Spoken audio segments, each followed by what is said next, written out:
Chloe. This time it's the story of the Incheon mother-son murders, a story I heard from Korea. It's about greed, lies, and the darkness that can hide behind the name family. The night of August 13th, 2013, inside an ordinary apartment in the dark, a man was frantically scrubbing the floor. His ragged breathing was the only sound. The acrid smell of bleach filled the air, but he didn't stop. He had to completely erase the dark red stain that had seeped between the floor tiles. Just then, his wife Kim Hae-sun, an alias, walked out of a room. She glanced over his shoulder at the floor and said in a chillingly calm voice, "Not that detergent. The second bottle on the bathroom shelf. You have to use that one if you don't want to leave a trace."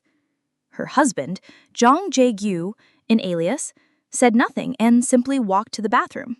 Their home was the scene of a gruesome murder they had just committed.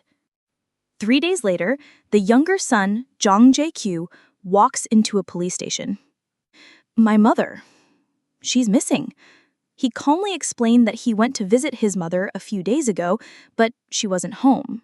His older brother, Jong Han-soo, an alias, who lived with her, casually said, "Mom went hiking." But the next day, his brother strangely pushed him to go back to his own house. After that, he claimed he lost contact with both his mother and his brother. The detective on the case, let's call him Detective Kim, immediately started investigating. But it was strange. A mother and son disappearing together? When Detective Kim visited their home, he was hit by the overwhelming smell of strong cleaning products, as if someone had tried to erase the entire house. Then, they found the crucial CCTV footage. The day after the mother went missing, the older brother Han-soo's car was spotted passing a gas station, but the car's body was sitting strangely low, as if something extremely heavy was in the trunk. A police simulation confirmed the weight was consistent with 2 adult bodies. Detective Kim was sure this wasn't a simple missing person case.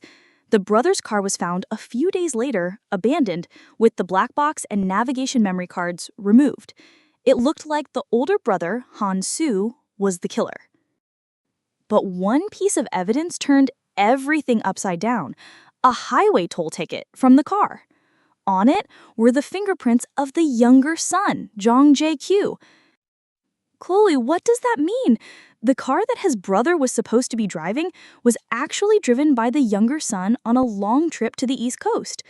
When confronted, Jae-kyu admitted to the trip, but nothing more. A murder case with no bodies. They needed more evidence.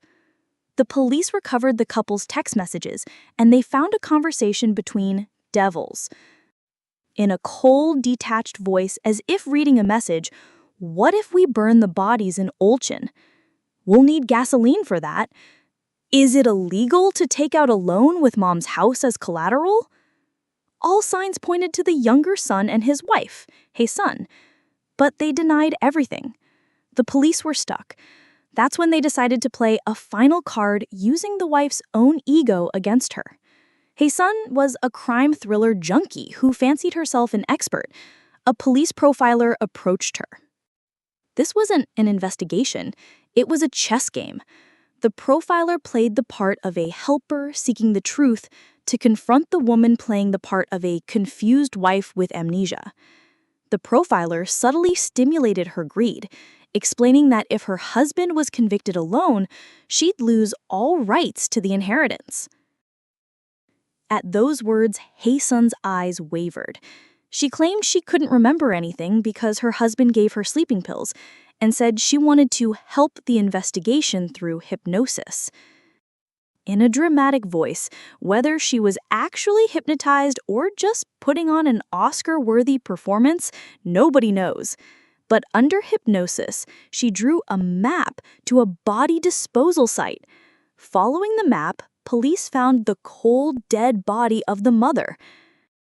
Detective Kim immediately rushed to the detention center. He slammed the photos of the discovered body down in front of JQ. In that moment, the son's lies shattered.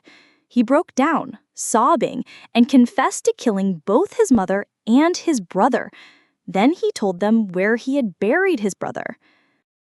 The next day, just as the police were about to summon the wife, Hae-sun, as a suspect, she took her own life at her home, leaving behind a single note. The note read, "I am innocent. I wish to assert my innocence with my life. Please tell my husband I love him." Chloe, really, was she acting until the very end, or did she truly know nothing? Now, no one will ever know the truth. The husband who was left alone was sentenced to life in prison, where he remains today.